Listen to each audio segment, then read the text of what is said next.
The Premier League returned on Wednesday night. I want to say with a bang, but more like with a whimper. As Des Corkill put it, a damp squib.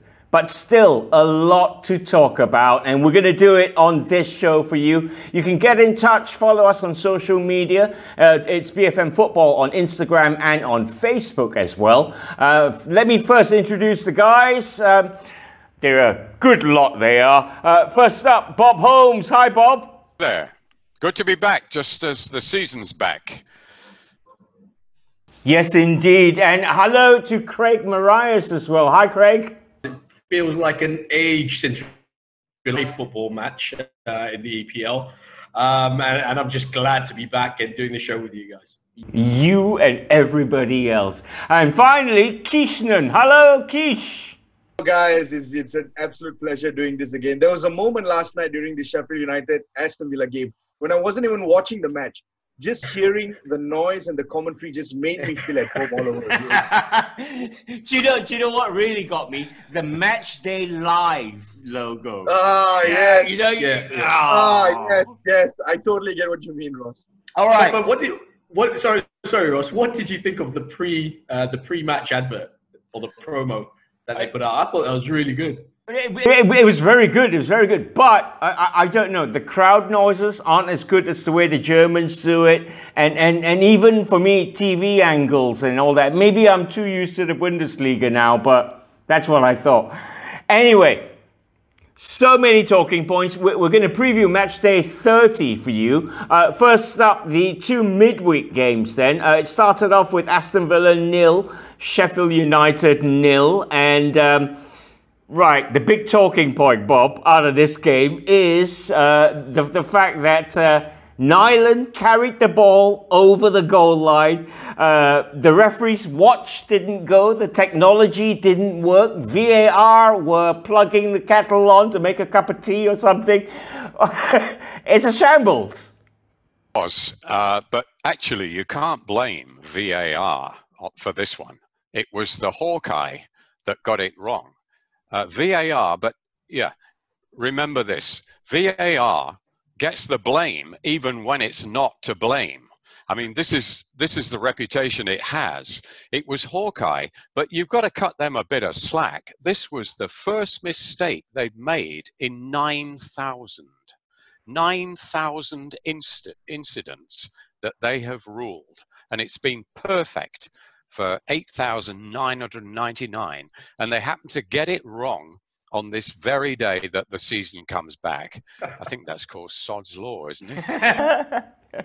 Craig, how is it that Nyland carried the ball at exactly the right spot? I think he must have covered the chip and you know what I mean? Like the infrared light didn't hit him. The 9 cameras concentrated on the game didn't catch it. It's baffling, really. I mean, like Bob said, you know, 9,000 games, we've never seen anything close to something like this. But with our naked eye, we saw it, right? We just went, that's a goal. I mean, you had a hint of it, and then it's straight away you're like, well, I mean, if the referee hasn't blown for it, we're so accustomed to seeing it that, you know, when the referee looks at his watch and it goes off and he gives the goal or he doesn't give the goal, we trust that as, you know, is the gospel truth. But I mean, in this case, it was just so rare. And the funny thing about it is, I mean, you know, some people are putting it down to a Nyland error and everything. It was actually Keenan Davis that actually bundled him over the line. I mean, yes, it was a bit of a fumble when he caught it, but if you actually look at it, it was Keenan Davis who was coming in and he kind of bounced off of him, and that's what took it behind the goal line and into the side netting. Yeah. But I mean, we just can't be having mistakes like that at this kind of level, to be honest, especially with the technology that's available to us. Absolutely. Keish, sticking with goalkeepers, Dean Henderson extended his contract with Sheffield United on loan from Man United until the end of the season. And we saw how useful the 23-year-old was for Sheffield United. He's been a beacon of consistency throughout the entire season. And it's really good to see him not lose any of that momentum even after the three months break. He was absolutely brilliant for the duration of the game, made countless important saves. I just want to touch back a little bit about what Bob said, the fact that VAR is still getting all the hate even though the fault in this particular situation was due to Hawkeye's system error. But I think the criticism of VAR in the context of this game was more about the fact that, okay, in the case that Hawkeye fails, you've got 4 officials sitting in the VAR room. You've got cameras all focusing multiple angles on the goal, right? Bearing in mind, I mean, VAR is there in the first place to mitigate mistakes from referees. But you should also be prepared for mistakes from other forms of technology, including Hawkeye. So if Hawkeye fails at a game of this level, the expectation then falls on VAR to be able to pick that up and point that out to the referee with some form of indication that, hey, we need to have a look at that incident again. Because someone rightly pointed out on Twitter, if Aston Villa stay up by virtue of a single point, or if Sheffield United miss out on a Champions League spot by virtue of a single point, that mistake is absolutely disastrous. Yeah, well, Sheffield United have previous in this, Bob, haven't they? Yes, they certainly do. And there's already talk of legal action if this were to happen. I mean, can you imagine such a thing? I mean, it's the worst case scenario, isn't it?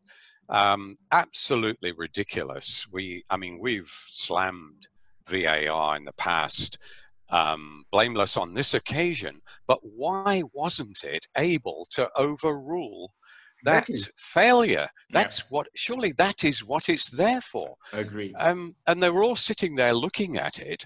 The referee probably saw it with his own eyes that it was over the line. It was so clear. And yet he couldn't give it because of a technicality. How ridiculous is that? 0-0 draw keeps Sheffield in the hunt. A win could have propelled Villa out of the bottom 3. I mean, we were all talking on our WhatsApp chat group during the game, and we said Jack Grealish is the hardest working player, Villa's best defender, midfielder, attacker. From what you've seen, Keith, do you think Villa can stay up? This is the only reason I have any faith in Villa's ability to stay up.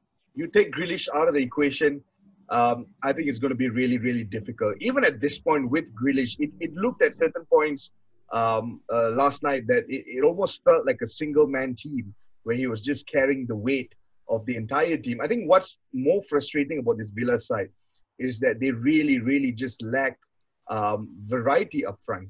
You know, like so much of trust was placed on all these names that were brought in the transfer window over the summer, but I don't think any of them have translated into constant impact. You look at the sort of impact that some of the players that were on loan at Villa had in the Championship last season. They're missing that. They made wholesale changes to their squad. I mean, obviously they had to because a lot of these players went back to their parent clubs, but it hasn't really boded well. That's not to say that I don't think the squad has a lot of talented players. I'm a big fan of names like McGinn. I love Tyrone Mings.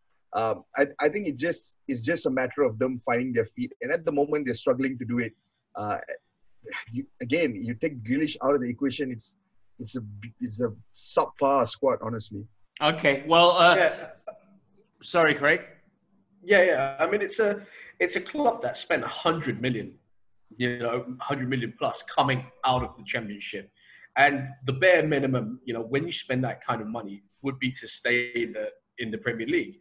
Now, we're not expecting miracles. I think, what we're witnessing with Sheffield United is extremely rare. And credit to Chris Wilder and his team and how they've performed throughout the season. But, I mean, the bare minimum should be for that kind of money. You're in a lower than you should be in about 14th, 15th position in the league. Yes, you're flirting above the relegation battle, but you don't come into the final few games of the season and you're desperate for every point. Now, in terms of Villa's safety and looking at the game last night, I just feel that Jack Grealish obviously is a talisman. They expect him to do everything. I mean, the last thing you want is your best attacking player to be in his own penalty area, tackling, passing the ball to his left back, trying to build up play from the back. And I think that's where Villa are really missing out on, because you've got someone like Keenan Davis, who, by the way, has not started a game in 3 years. In 3 years, he's not started a game of football, and you throw him into such an important fixture. I mean, Villa's run till the end of the season isn't great.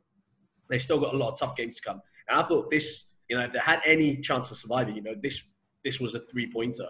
And I thought it was, Samata, just came in the transfer window. I think he's done all right. He's grabbed a couple of goals here and there. But to really place your faith in someone like Keenan Davis, however sharp he's been in training, I thought was a big risk. And I just don't think it worked. Okay, 0-0 then between Aston Villa and Sheffield United. Villa take on Frank Lampard's Chelsea at the weekend without Timo Werner. Not yet. But the other game that we witnessed on Wednesday night was the 3-0 win Man City had over Arsenal. My immediate reaction watching this game, guys, was, wow, higher standard. The players look fitter, faster.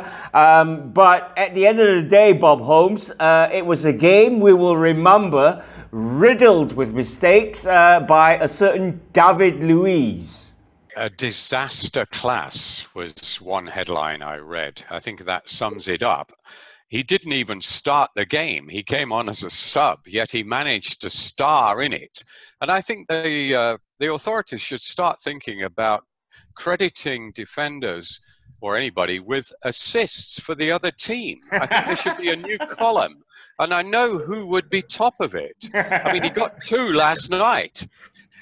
In a less than an hour.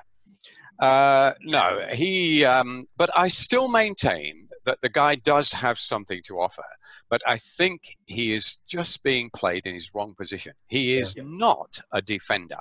He could add something to a midfield, but he is not a defender. He's an absolute liability in defence. And I was amazed that, even though he came on as a sub, that Arteta still has faith in him as a defender.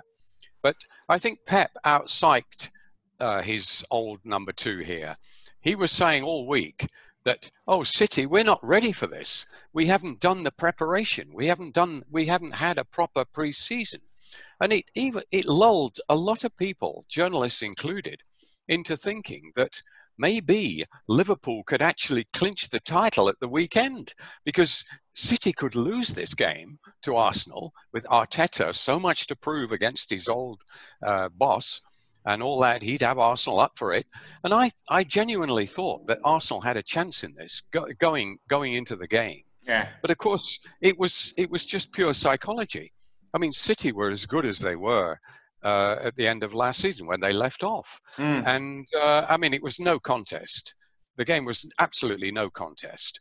And it was only a performance by Leno. I think the best performance we've seen from him. I've never been a big fan of his. I think he's kept more like Jay Leno than the real Leno. But he had a blinder last night. And had it not been for him, it would have been 5 or 6 to City. Yeah, and Arteta's got injury worries as well with Paulo Mari and Granit Xhaka stretchered off.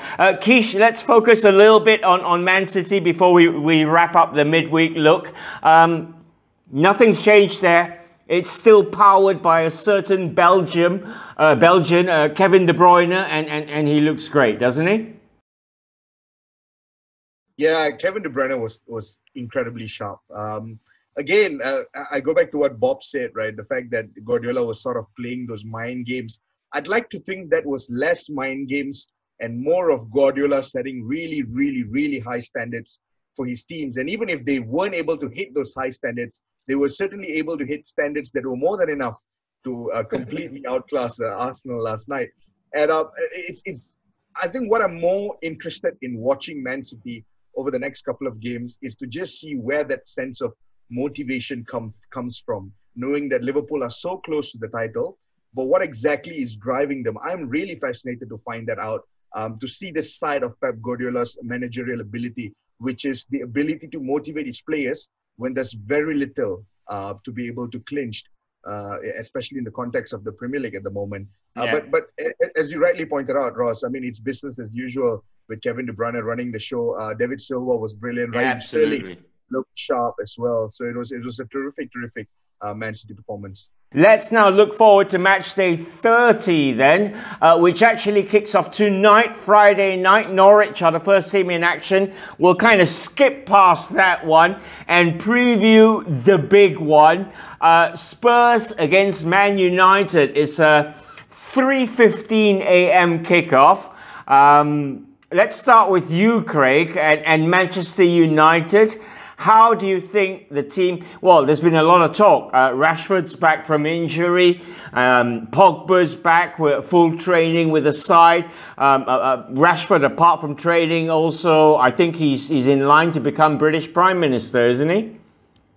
or Sir Marcus Rashford.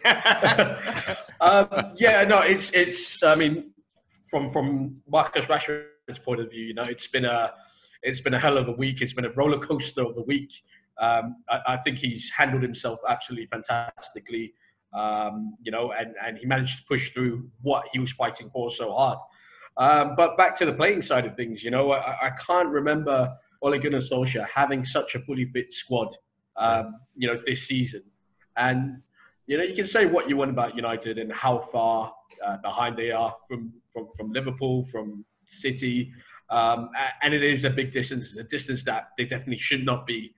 But there's nothing like having a fully fit squad. And when you lose the likes of Paul Pogba, you know, a World Cup winner, a fantastic talent, world class in my opinion, for majority of the season, it's always going to damage. And it's, for me, I equivalent that to Man City losing Kevin De Bruyne, you know, for that period, which obviously would affect a team like City.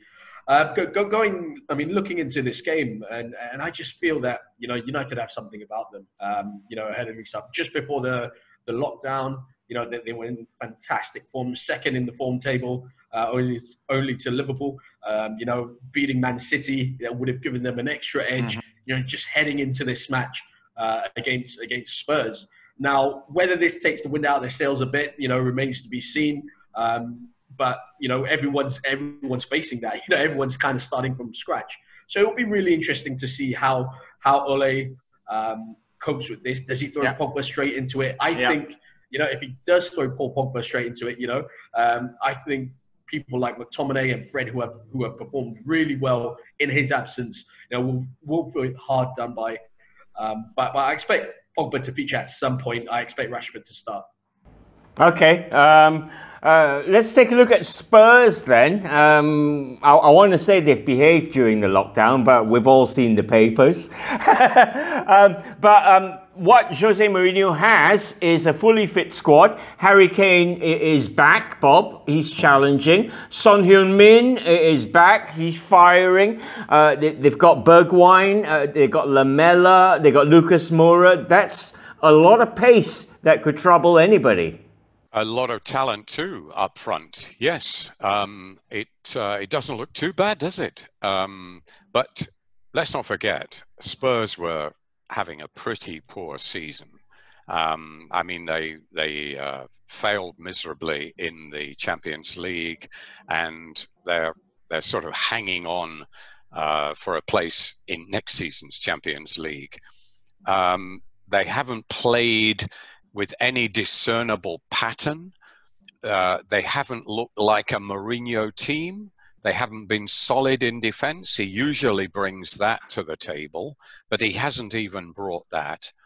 And it's very hard to know what to make of Spurs. Perhaps the run-in with a full squad, with Harry Kane and Son back, those two in particular back, that will tell us what Spurs are really about. But it's been a very inconclusive and frustrating season for Spurs fans. And now, having spent so lavishly on the stadium at the expense of the squad, we now see it empty. And I do feel for Spurs. This ground, magnificent though it is, it will feel more empty than any other ground. You know what I mean? Yeah. It's absolutely, it's a spaceship that landed in North London. It's magnificent. And it's got all those eateries and bars and all that potential income that isn't going to come in to Daniel Levy's pocket. I mean, really, you've got to feel for the guy. Yeah. I mean, they banked on this, and they are going to suffer more than anybody, I think, from the COVID and the social distancing, the empty grounds. But getting back to the playing arena, yes, this is a very good chance for Spurs to make a statement and say that they are back. They are serious contenders for a Champions League place. And although they won't have the crowd behind them, they could actually upset United here. I've got a feeling Mourinho will have them up for it. I'm sure he's going to be working on them, the mind games and all that. So I kind of have a hunch that Spurs might nick this. All right, it's a 3:15 a.m. kickoff. Man United away at Tottenham Hotspur. Don't forget the guys have the big shouts coming up as well. We continue then our look at Matchday 30.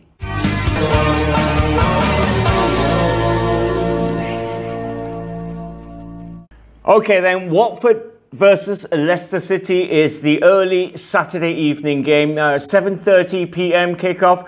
Leicester, before the break, well, they've been having a great season, chasing down a Champions League spot. I'm going to come to you first, Craig. Brendan Rodgers and this Leicester City team, are they to be reckoned with? You can't argue, if we're going by the season so far.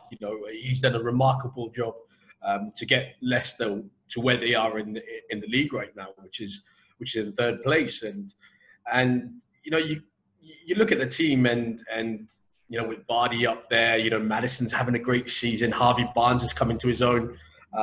And you think about, when Harry Maguire left, the question marks were there. Soyuncu is coming in and stepped in. Johnny Evans is like a new footballer. He's discovered how to play all of a sudden, and add that to Ben Chilwell, who's England's, starting left back now. Brendan Rodgers has done a fantastic job. However, just before the break, it seemed like the wheels were coming off. We always question this, and similarly to when they won the league, we always question when is this going to stop? When is this run going to end? And, at some point, this momentum can't keep going on. It didn't, a few years back. It didn't when they won the title. But, heading into this, I think they had 1 win in 5, just before the break. And you just felt, okay, there might be signs of slipping up. And I think, teams like Chelsea, United, Wolves, who were just behind them, kind of smelt, okay, we might have a sniff here of going to, a place higher. I think this will be such a fantastic match, to be honest with you. I really think, despite Watford's form going into it, I think they're capable of pulling off an upset. I really do. Okay. Keish, sticking with Leicester, Ayoze Perez apparently is a big injury doubt. Ricardo Pereira, Daniel Amati is out for them. Now, Pereira's probably one of the best right backs in the league this season. They're big misses, aren't they? Pereira is probably one of the best right backs in the world at this point. He's been absolutely brilliant for Leicester City throughout the season. He runs up and down the flanks. He tracks backs. He contributes when it comes to that attack. And that has been such an important fulcrum of Leicester's season and system under Brendan Rodgers, where they've got these exceptional fullbacks. On one hand, you've got Ben Chilwell, who does exactly the same as well, push up and down. So not having Pereira will obviously be a blow. I think Ayoze Perez not being part of the squad is also a bit of a blow as well. I think the one thing that Leicester have come to realize is that they've obviously got a lot of quality in the side. I don't think anyone questions or denies that, especially in midfield. Wilfred Ndidi is being linked with the biggest clubs in world football at the moment. Harvey Barnes has been brilliant. Everyone knows about James Maddison as well. He's exceptional. But I think they just don't have an alternative to Jamie Vardy. The backups are your Iheanachos, your Ayoze Perez, but are they quite at the level of Jamie Vardy? Because when Vardy is on song, Leicester just completely run riot. But obviously the biggest sides in the Premier League, even in world football, they've got multiple world-class options up front. When one sort of goes off the song a little bit, they have alternate options that can just step in and make things work. I think that's one thing that Leicester are sort of lacking in order to just have that consistency throughout the duration of the season. But otherwise, I agree with Craig. I think it's been a great season for them. What's going to be key now is just ensuring that they can get off the blocks really, really quickly, starting with the game against Watford, which, by the way, even if you look at the corresponding fixture that took place, it wasn't an easy one. Leicester did win, but they were made to work really, really hard in that game. All right, Bob, let's take a look at Watford. Under Nigel Pearson, they've shown fight and maybe they might survive? Question mark, question mark. Absolutely. This is the Nigel Pearson derby, isn't it? He built the Leicester team that won the title in 2016 and didn't get enough credit for doing so. I mean, he wasn't there at the end, as we all know, but he seemed to be a bit of a forgotten man. He took over Watford when they looked as if they were doomed, and he gave them the kiss of life. And then they went on an amazing run, and then they faltered a bit. They had a few injuries, and it's 50-50 now, I think, whether they stay up. And unfortunately for them, Dialofu is injured. Yeah. I think he's their talisman. If he's massive. Not 100%, I mean, he's a part-time talisman, if you know what I mean. He's great on his day. When he's in the mood. Have days, yeah, he does have his days when you don't notice that he's on the field. But on his day, he's as good as anybody. And that's why Barcelona took him back, didn't they? They actually thought he was at their level, but he didn't quite cut the mustard there. But he is a big factor. He's missing, but they do have Troy Deeney back. It didn't look as if he would come back at one stage during the lockdown when he was going on about the risk and all that, understandably, because he had a very young child and didn't want to take any health risks. But he's now come round to thinking that it's pretty safe, and he wants to he's captain of the club, and he wants to play a captain's role in their survival. So yes, I agree. This could be a cracking game. It's an early Saturday evening game, isn't it? It could be just a very, very good game. It may not look fantastic on paper to many people who only look at the top six, but I think this has got the ingredients of a cracker.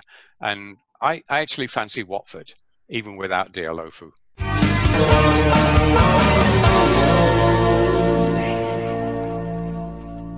Let's turn our attentions to the Merseyside Derby happening in the wee hours of Monday. It's a 2 a.m. kickoff. Keish, coming to you first. Liverpool fans are gagging. They know they're 2 wins away from the title, and it's just a matter of time, right? Absolutely hate the fact that you came to me first with this question. But yeah, it really is a matter of time, honestly, for this Liverpool side.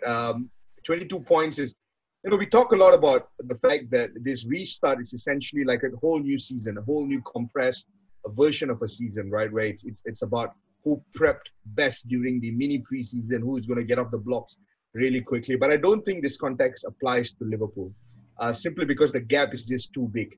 Even if they half-heartedly play the remainder of the season, they will end up getting enough points to win the league. The only thing that matters is how fast they do it and when do they do it. And obviously, against a team like Everton, they would want to get the win, not just to edge that one bit closer towards the title, but also the fact that it's a Merseyside derby. It's a massive fixture. I'm fascinated to see how the players respond on the pitch. Obviously, there's been that one news, which is the fact that they've now lost out on Timo Werner, a player that they were supposedly coveting to bring him into the side, but they've now lost out on him. And Liverpool are a side that respond and act very quickly, especially in the last couple of years in the transfer markets. So I would like to see how the players respond to that in their first game upon the project restart. But make no mistakes, it's a huge fixture for Everton as well, for Carlo Ancelotti. And he's got players like Andre Gomez back in the side.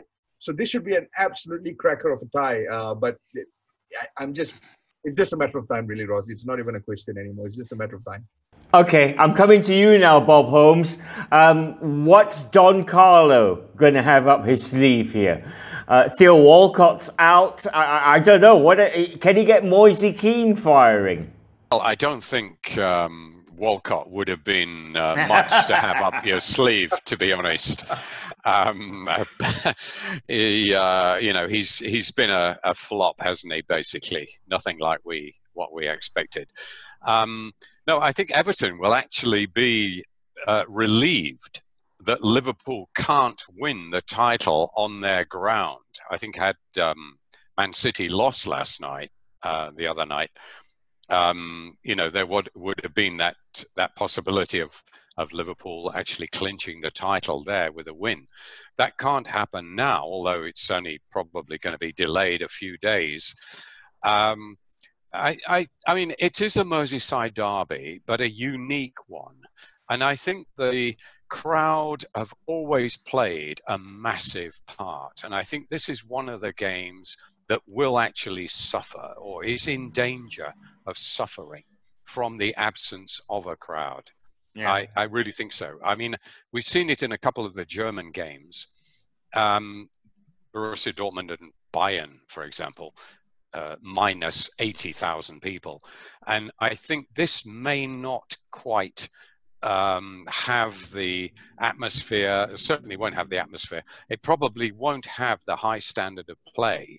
But I think Jurgen Klopp is the kind of manager that will have the team ready. And there don't appear to be any serious injury problems. And I think he'll have Liverpool up for this. And if they win this, they only have to beat Crystal Palace in midweek. So I would say Liverpool definitely to win this one. I don't think Carlo Ancelotti can do much about it, quite frankly. Liverpool are an absolute ocean apart from Everton, as we saw earlier in the season. Remember the FA Cup tie with a young squad. Yeah, they still managed to beat Everton. Absolutely. So I think with their first team out firing and the championship within their grasp, I can't see any other winner than Liverpool for this. All right, well, that one's a 2 a.m. kickoff. Some of the other fixtures then, on Friday night, the first game is a 1 a.m. Kickoff between Norwich City and Southampton. Then you got Spurs, Man United. Brighton are playing Arsenal 10 p.m. on Sunday. Aston Villa against Chelsea. We didn't really get a chance to talk about Chelsea on this show. We will in future. Merseyside Derbies on Sunday. Man City play Burnley. 3 a.m. Monday. Now then, time to get predictions from the chaps. So...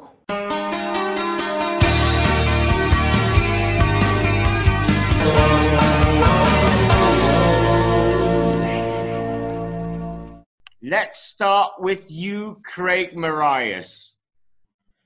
Yeah, just going on the fixtures, some really tasty ones. I mean, Everton, Liverpool, as Bob said, you could see something going on there. I think Liverpool would be up for it. But the one that I'm going to go for is the match that I mentioned earlier, and I think Bob did too. This is Watford versus Leicester. Now, Watford are really down. They need the points. I think Leicester going into this, I mean, the break could have done them a world of good. It would have given them an opportunity to reset. But I just think that Watford could pull something off here. I'm going to go with Watford 2, Leicester City 1. Very nice indeed. What about you, Keish? What's your big shout for the weekend? I'm going to go to the North London section where it's Spurs versus United over the weekend. I think there's a lot of feel-good factor within the United squad at the moment. Players are back fit. I think everyone is happy to see Ighalo stay for the rest of the season as well, even till January. And most importantly, what Rashford did has definitely played some form of an influence over the dressing room morale. And I think all that, when you think about the fact that Pogba is back, the Bruno Fernandes show could very well continue as well. So I think Man United are good value to get a win over Spurs this weekend. I hope Keish is right. I really do. Bob Holmes. You and me both. You and me both. Bob Holmes, what's your big shout? I'm going to go for Spurs. Okay, I hear what you say, what you three Manchester United fans say. I'm outnumbered here. But I'm not convinced that Pogba is even going to start. I mean, I think this is shocking. The fact that you compared him earlier on, Craig, to Kevin De Bruyne. I think he's got more natural talent than Kevin De Bruyne.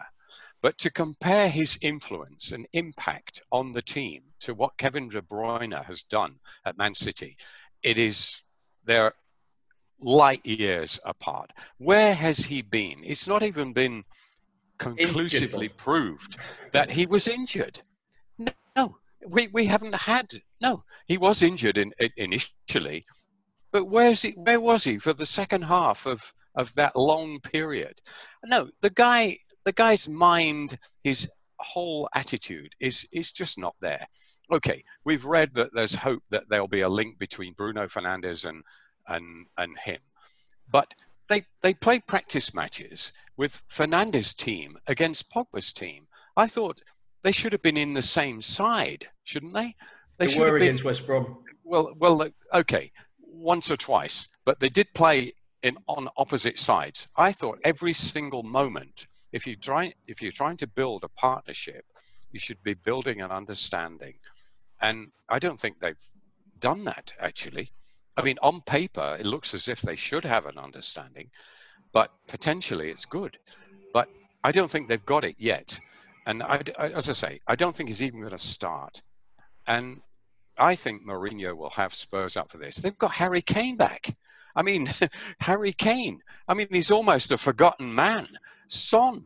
I mean, that is a huge difference, isn't it, to Spurs? Those two players, I mean, they are the two stars of Spurs. They are a completely different team with those two guys in it. And United's defense, okay, it's improved, but I don't think it's rock solid. And I can see Spurs winning this. Mourinho magic. He's not lost it totally. Okay, I'm going to give myself a big shout. Marcus Rashford for PM in 25 years' time. and less. Yeah, less. Absolutely. Next election. And that wraps up then our show, our very first show. Hope you've enjoyed watching it. Many thanks to Bob Holmes, to Craig Morraies, to Keeshaanan, and to you guys as well. We'll be back on Monday on radio, on BFM Radio, so check us out at 8 p.m. We'll be back here next Friday. Bye for now. Now then, the referee looks at his watch, and his second now.